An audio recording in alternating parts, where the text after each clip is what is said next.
Bonjour et bienvenue à l'Assemblée chrétienne évangélique de Notre-Dame-du-Nord. Ce matin, nous allons poursuivre notre étude sur le livre de Job. Mais avant d'y aller, on devrait faire un petit retour sur ce que nous avons vu la semaine dernière. On avait constaté que le livre de Job est divisé en trois parties, un prologue et un épilogue, de narrative historique, entre lesquels il trouvait un long poème de discours entre Job et ses amis. Dans le premier chapitre, Dieu témoigne ceci de son serviteur Job. Et cet homme était intègre et droit. Il craignait Dieu et se détournait du mal.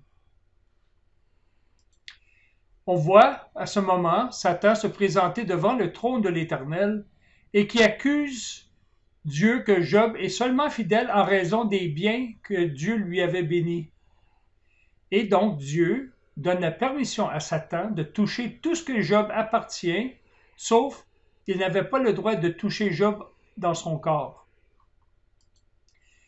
Et on se souvient que Job perdait tout, sa famille, ses possessions, ses troupeaux, ses serviteurs.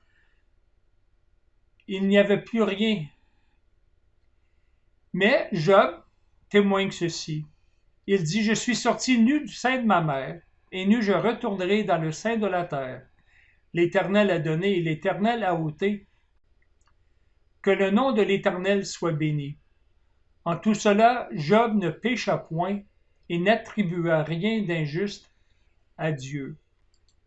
Par la suite, Satan, en se présentant encore de nouveau devant le trône, dit qu'un homme, qu'il pourrait perdre de tous ses biens matériaux, sans maudire Dieu, mais si Dieu lui toucha dans son corps, il maudirait Dieu.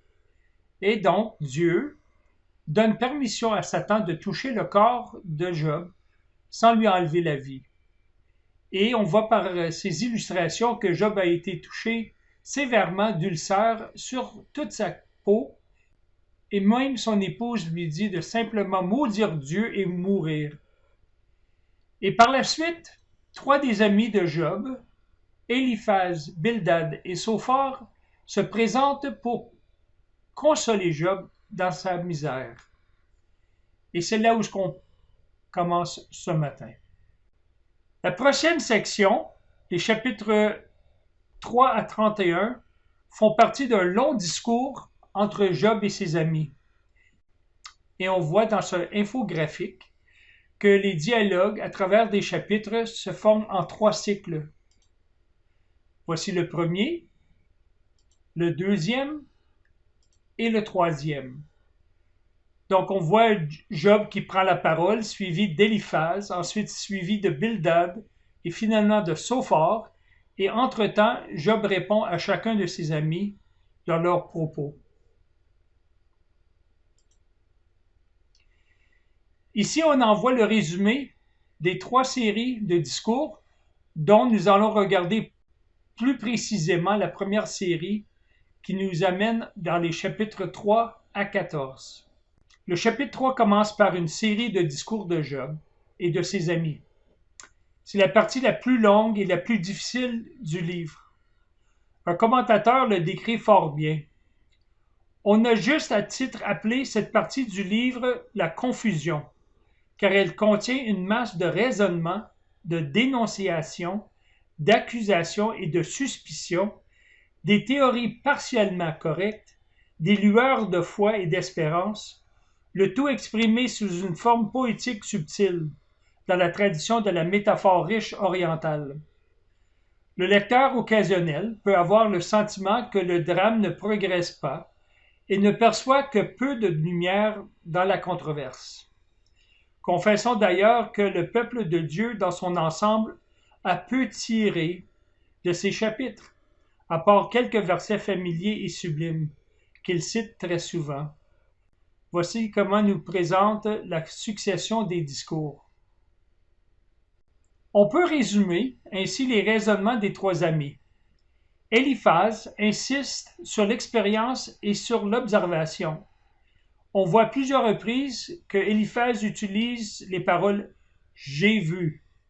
au chapitre 4 au verset 8 et 15, au chapitre 5 au verset 3, au chapitre 15 au verset 7 et finalement au chapitre 22 au verset 19. Bildad, lui, évoque la tradition et l'autorité de l'Antiquité au chapitre 8 au verset 8. Ses discours fourmillent de platitudes pieuses et de proverbes connus de tous, comme dans le chapitre 9, les versets 1 à 3, et le chapitre 13 au verset 2. Sophar, lui, il emprunte la voie du légalisme et de la religiosité. Chapitre 11 au verset 14 et 15. Il prétend connaître d'avance ce que Dieu va faire dans chaque cas. Pourquoi il agira ainsi et quelles sont exactement ses pensées. Ces idées ne sont pas des hypothèses par pur dogmatisme. La fin du livre accorde une grande place au long discours d'un homme encore jeune nommé Élihu au chapitre 32 à 37, puis un entretien entre Dieu et Job des chapitres 38 jusqu'à la fin au chapitre 42. Le livre s'achève sur un épilogue qui fait la contrepartie au prologue. Est-ce que vous voyez un lien entre le raisonnement de notre société moderne, déjà 4000 ans plus tard? Eliphaz, lui, il insiste sur l'expérience et sur l'observation. Aujourd'hui, n'est-ce pas la méthode scientifique? Bildad, lui, évoque la tradition de l'autorité de l'Antiquité, ce qui est la tradition de la philosophie. Et finalement, Sophar emprunte la voie du légalisme et de la religiosité, qui est une tradition religieuse des grandes religions du monde, que l'effort humain mérite une considération divine, soit pour gagner son ciel, ou pour le progrès humain de la sagesse et l'illumination humaine. Alors maintenant, nous allons procéder des chapitres 3 à 14 en soulevant les points principaux des discours qui ont été donnés par chaque élocuteur. Si vous n'avez pas eu l'occasion encore, ça serait peut-être bon de même mettre ce vidéo en pause et faire la lecture des chapitres 3 à 14 avant de procéder. Alors c'est Job qui prend la parole en premier. Le chapitre 3 des versets 1 à 9, ce chapitre a été intitulé fort justement « Misérable jour de naissance », car Job maudit le jour de sa naissance. Il souligne les avantages de la mort et se plaint cependant de ne pouvoir mourir. Il appelle l'obscurité sur le jour où un enfant mâle, c'est-à-dire lui-même, a été conçu. Dans les versets 10 à 12 au chapitre 3, Job admet qu'une fois conçu et venu au monde, pourquoi n'est-il pas mort à sa naissance? Et dans les versets 13 à 19, Job fait l'éloge de la mort comme un lieu où se reposent ceux qui sont fatigués, le petit et le grand, où l'esclave n'est plus soumis à son maître. Au verset 20 à 26, Job se demande ensuite pourquoi Dieu donne la lumière de la vie à celui qui souffre, comme c'était dans son cas, à ceux qui convoitent la mort comme un trésor. Le verset 25 est bien connu. Ce que je crains, c'est ce qui m'arrive. Ce que je redoute, c'est ce qui m'atteint. Cette parole indiquerait-elle que même lorsqu'il était riche et heureux, Job craignait de perdre ce qu'il possédait? N'est-ce pas l'inquiétude d'un grand nombre de personnes qui se reposaient en paix lorsque les bourses étaient à des niveaux jamais vus et que la pandémie a effacé dans seulement quelques jours? Même ce matin, aux nouvelles, une compagnie de souliers très connue ici au Québec déclare une protection de leurs créanciers et Air Canada, après des années de profits importantes, a connu une perte de 75% de sa valeur sur le marché depuis le mois de janvier. C'est en tout cas là une des caractéristiques des gens riches. Ils redoutent de perdre leur richesse et de devoir mener une vie frugale. La richesse n'offre aucune sécurité. Seul Dieu peut procurer celle-ci. Avec le chapitre 4 débute la série des discours des amis de Job et de leurs réponses. Un auteur connu résume ainsi la substance de leur message. Les propos des trois amis présentent une unité de pensée, fondée sur un principe commun selon lequel toute souffrance est de nature punitive plutôt que formatrice. Elle découle de la justice de Dieu plutôt que de son amour, même si ces deux attributs se combinent dans toutes ses voies. Ce principe néglige forcément de différencier les souffrances du juste et celles du méchant. Le discours d'Éliphaz occupe les chapitres 4 et 5. Cet homme dont le nom signifie Dieu est force ou Dieu est de l'or raffiné était un personnage pieux et éminent. Il cultivait des idées orthodoxes quant à la grandeur de Dieu, mais il manquait cruellement de compassion. Puis il avance dans son argumentation, plus il devient dur. Remarquons que si les trois amis deviennent de moins en moins compréhensifs, Job, lui, comprend de mieux en mieux les voies de Dieu, jusqu'au moment où, après les discours d'Éléhu et une rencontre avec Dieu, il se soumet humblement à la volonté divine. Au chapitre 4, les premiers 11 versets, Éliphaz dit en somme: « Tu en es aidé d'autres, et tu ne peux rien faire pour toi-même. » On voit ceci au verset 4 et 5. Ces paroles rappellent celles des moqueurs devant la croix de Jésus. Il a sauvé les autres, et il ne peut se sauver lui-même. Il en attribue la raison à la propre justice de Job. Ta crainte de Dieu n'est-elle pas ta confiance et l'intégrité de tes voies ton espérance? Et finalement, au verset 7 à 9, puisque les gens souffrent à cause de leur méchanceté, ils font en déduire que Job avait péché. Et cela demeure encore aujourd'hui. C'est une philosophie prédominante, cette philosophie punitive. On entend souvent le dicton « vous récoltez ce que vous semez ». Et un des favoris de mon père, c'est la fameuse fable de La Fontaine, de la cigale et de la fourmi, où la fourmi dit « vous chantiez pendant tout l'été, j'en suis fort aisé, eh bien, dansez maintenant ». On met beaucoup d'emphase aujourd'hui sur la mérite. Et quand on fait le bien, on reçoit le bien. Et si on fait le mal, on reçoit le mal. Au verset 12 à 21 du chapitre 4, Éliphaz mentionne alors une vision qu'il avait eue la nuit. Dans cette vision, un esprit l'interrogea. L'homme serait-il juste devant Dieu?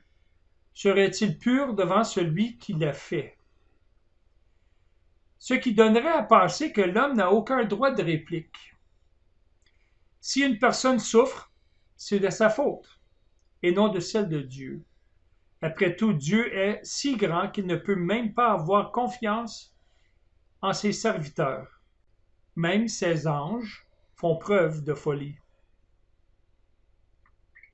Son discours continue au chapitre 5.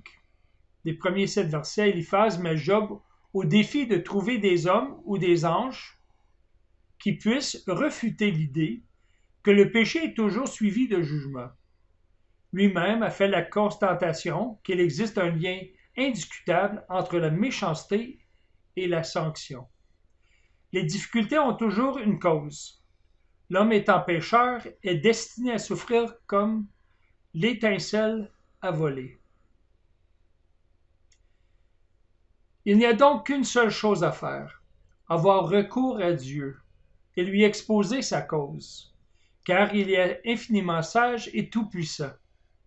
Il démontre ses attributs dans sa souveraineté sur la nature et dans sa providence à l'égard de l'humanité. Paul cite le verset 13 en 1 Corinthiens, chapitre 3, verset 19, pour démasquer la fausse sagesse de ce monde. Et donc à la fin du chapitre 5, selon Éliphaz, en se soumettant à la correction du Tout-Puissant, les hommes sont délivrés de la famine, de la guerre, de la calomnie, des troubles civils, du péril, de la sécheresse, des bêtes sauvages et des mauvaises récoltes. Ils jouissent du bonheur domestique, de la sécurité, de la fécondité et de la longévité. Donc, comment Job se défend-il ou comment répondra-t-il à Éliphaz selon qu'est-ce qu'il a proposé, cette philosophie punitive?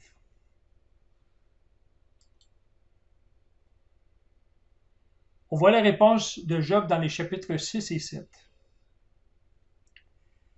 Dans le chapitre 6, les versets 11 à 13, Job reconnaît que ses paroles ont été dures, mais non sans raison.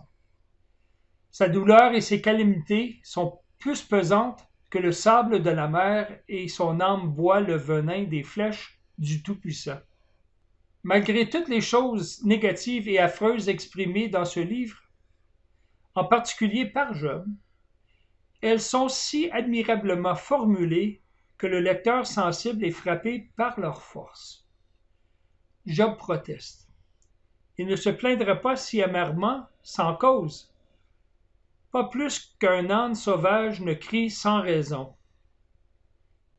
Job souhaite la mort parce qu'il n'a plus de force pour supporter le plus d'avenir à espérer, de prolonger sa vie inutile.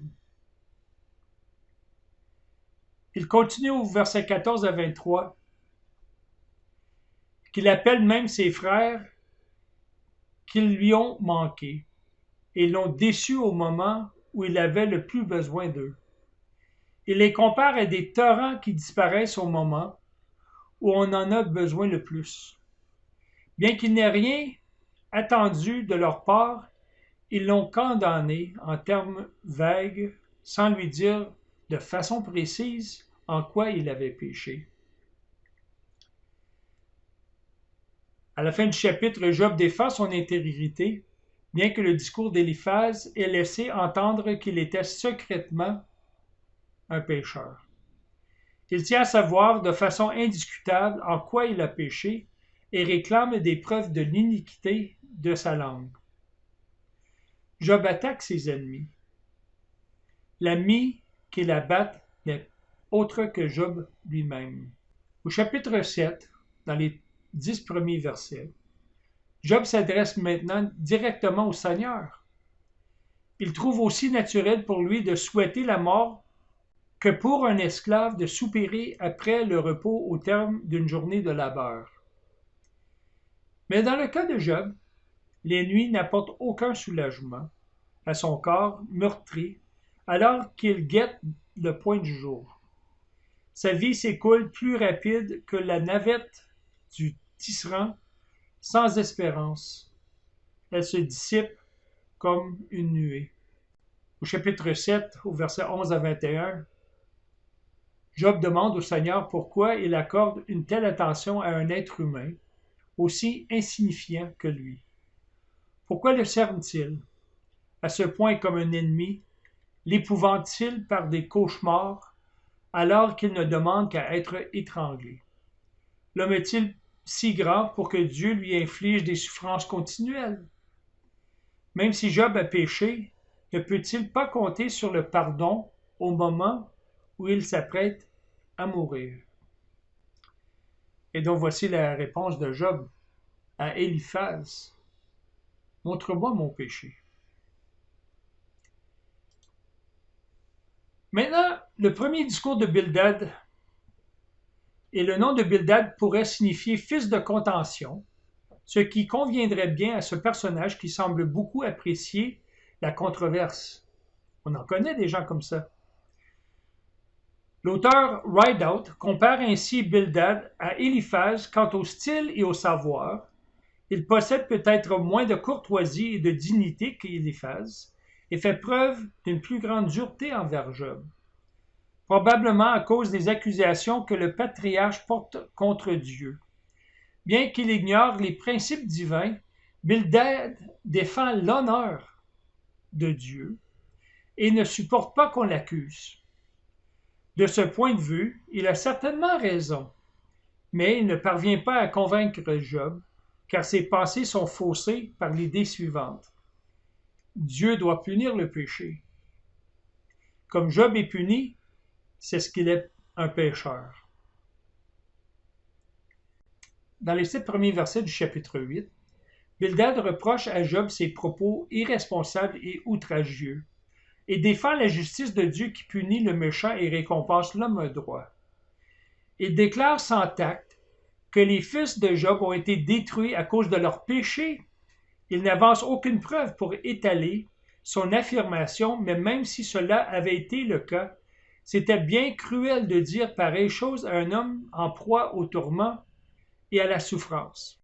Bildad enchaîne en déclarant que si Job a recours à Dieu, il peut espérer la faveur divine.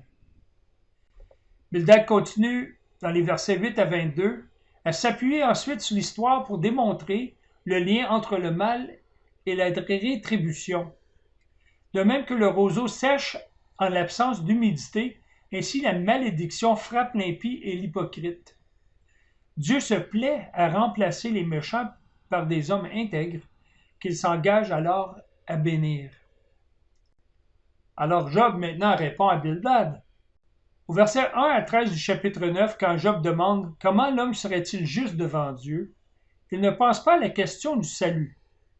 Il exprime simplement son désespoir de ne pas savoir prouver son innocence devant celui qui est si grand. C'est pure folie pour l'homme de contester avec Dieu, car sur 1000 choses, il ne pourrait répondre à une seule. Dieu est souverain, sage, tout-puissant, comme l'atteste son pouvoir sur les montagnes, la terre, le soleil, les étoiles, la mer, les merveilles sans nombre. Donc, quelle chance Job a-t-il de plaider sa cause? Est-il seulement certain que Dieu l'écouterait?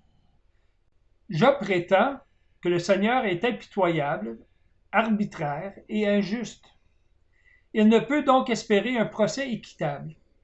Dans son désespoir, Job accuse Dieu de faire périr sans discrimination l'innocent comme le coupable, de livrer la terre à des juges iniques. Il dit « Mais est-ce que je suis innocent? Je l'ignore. J'en ai assez de la vie. Pour moi, innocent ou coupable, c'est la même chose. C'est pourquoi j'ose dire « Dieu fait mourir l'innocent comme le coupable. » Alors que sa vie tire à sa fin, il ne trouve aucun espoir à se laisser aller ou à s'améliorer. Dans les versets 32 à 35 du chapitre 9, Job soupire après un arbitre entre Dieu et lui. Mais il n'en trouve pas. Nous savons que le médiateur capable de répondre aux besoins les plus profonds de Job et des nôtres, c'est le Seigneur Jésus lui-même. Car nous lisons dans 1 Timothée chapitre 2 au verset 5 car il y a un seul Dieu et aussi un seul médiateur entre Dieu et les hommes, Jésus-Christ, homme. Voici à ce sujet le commentaire de Matthew Henry. Job aurait bien aimé exposer son cas, mais aucune créature n'était capable de se tenir dans le rôle d'arbitre. Il est donc obligé de s'en remettre à Dieu et d'acquiescer à son jugement. Le Seigneur Jésus est le médiateur entre le ciel et la terre. Il a posé la main sur nous et le Père a remis à lui tout jugement. Faisons de même. Cette vérité n'était cependant pas encore révélée dans sa pleine lumière à l'époque où Job vivait, comme elle est pour nous décrite dans les évangiles. Nous n'avons donc plus de raison de formuler une requête comme celle de Job. Dans les versets 1 à 7 du chapitre 10, on voit dans son exaspération extrême, Job se plaint amèrement et demande à Dieu d'expliquer ses agissements envers celui qui l'a créé. Agit-il comme un homme en jugeant sans charité, alors qu'il sait que Job n'est pas coupable?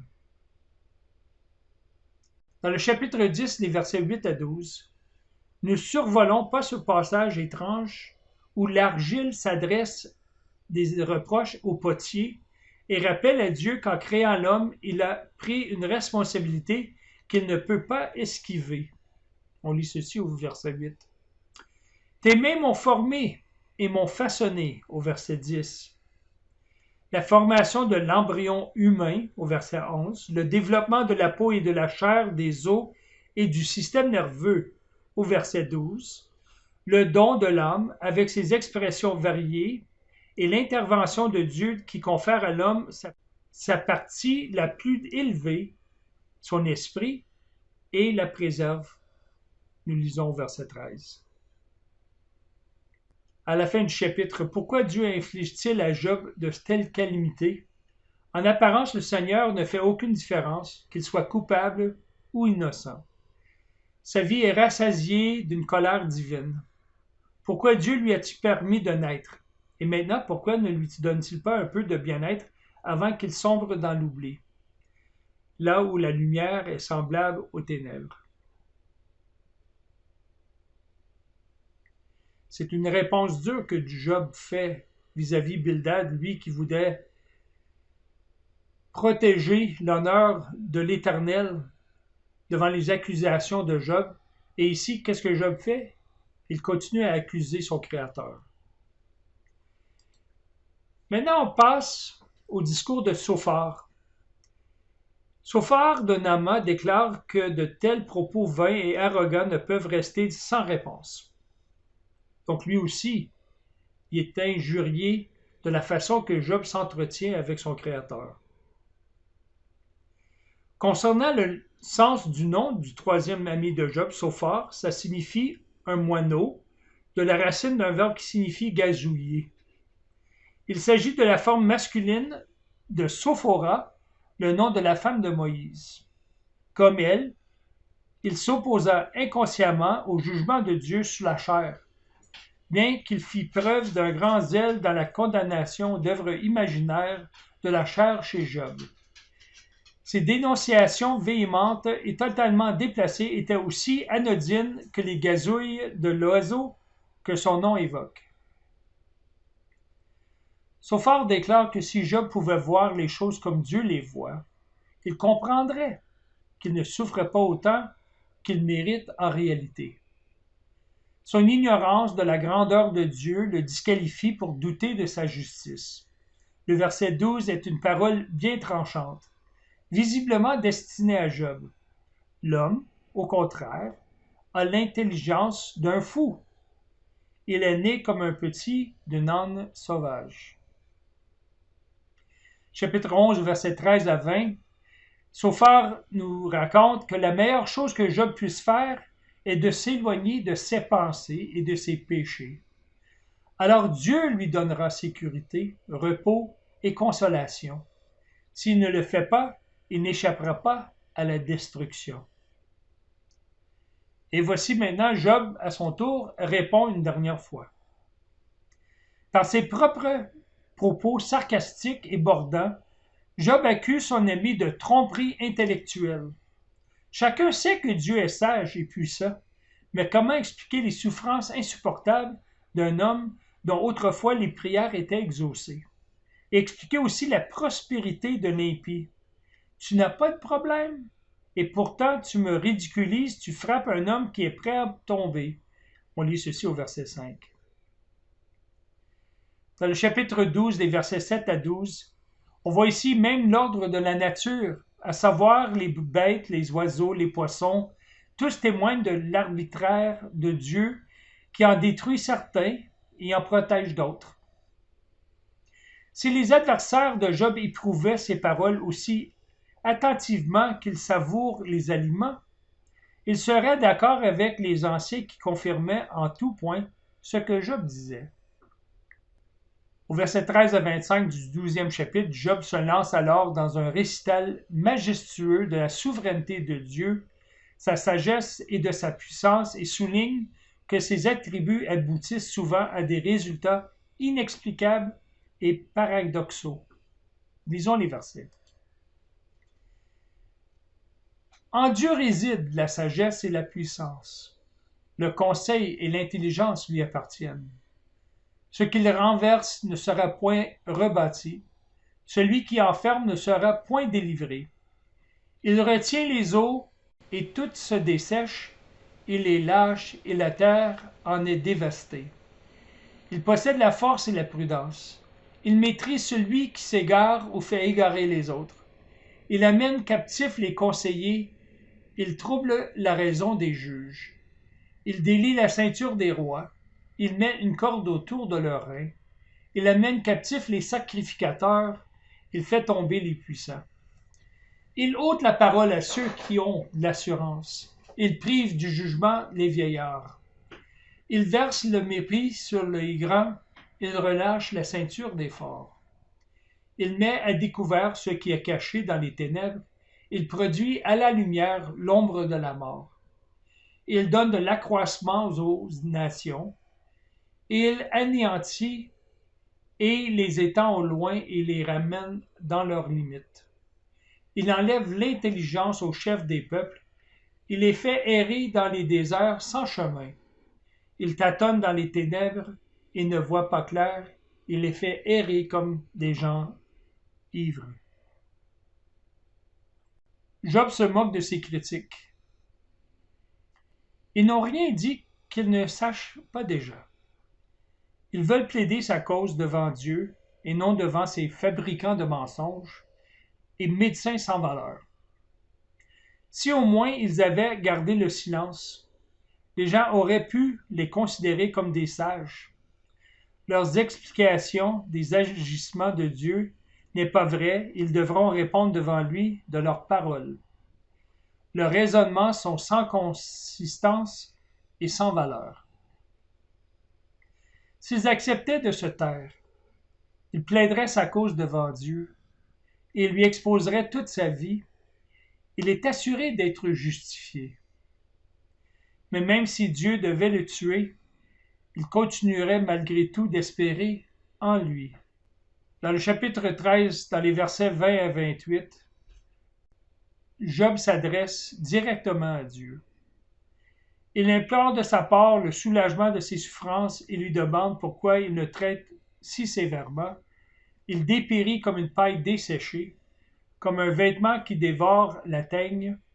Il ne mérite certainement pas une telle attention de la part de Dieu. Job se révèle comme un observateur plus honnête que ses amis, comme un penseur plus exubérant qu'eux. L'esprit est pris de vertige devant l'immensité de sa conception de Dieu.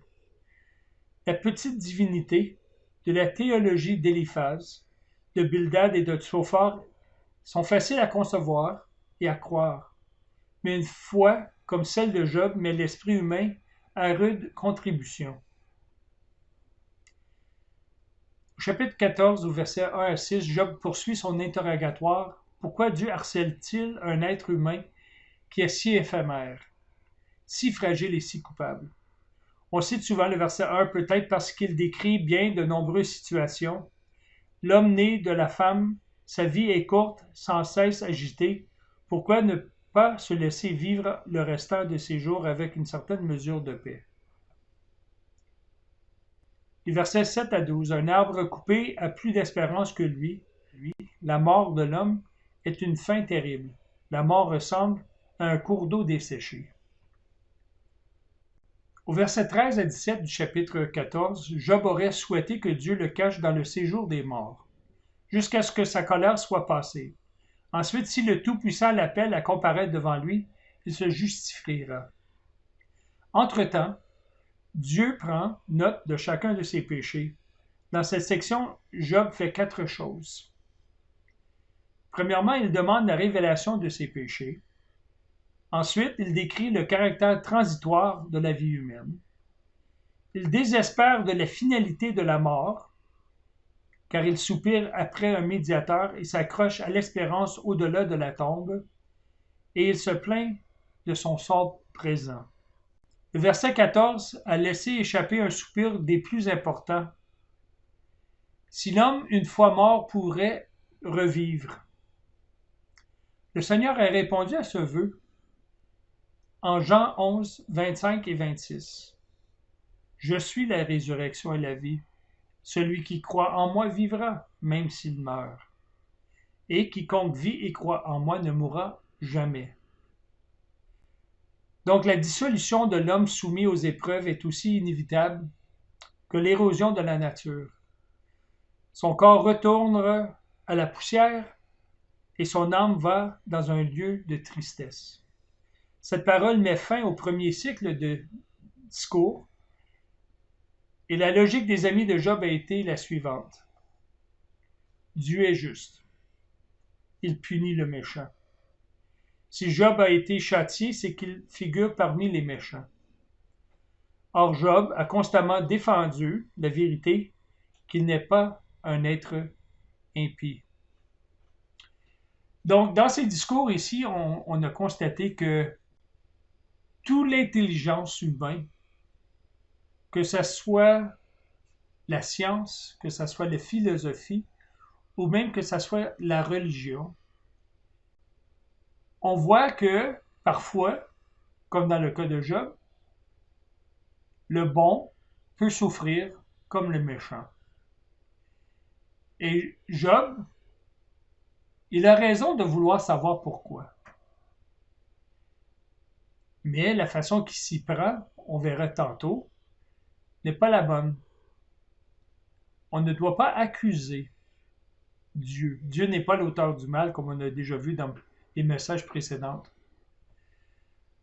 Donc, j'espère que vous avez pu suivre. C'était quand même un dialogue qui est quand même assez long. Et si vous avez lu les chapitres, vous allez aussi constater que cette poésie, ce langage poétique par rapport à la philosophie humaine et à la sagesse de Dieu, c'est quand même quelque chose de difficile à comprendre. Mais le but du message de ce matin, c'était vraiment de nous faire entrer dans cette vérité que parfois il arrive des choses sans qu'on sache la raison, mais qu'on a un Dieu souverain, comme a constaté Job, qui peut faire ce qu'il veut, sans avoir besoin de nous répondre, mais pour l'enfant de Dieu, ceux qui connaissent le Seigneur Jésus-Christ comme sauveur personnel, on a cette assurance que Dieu fait tout pour notre bien, même si on ne le comprend pas. Alors soyons encouragés ce matin que nous avons un Dieu souverain au ciel qui s'implique dans la vie de sa création. Et dans le cas de Job, c'était vraiment pour répondre à l'accusateur qui était Satan de la fidélité de Job, mais que Job, de son côté, ne voyait pas cette raison. Que le Seigneur vous bénisse et Dieu voulant, on se revoit la semaine prochaine. Au revoir.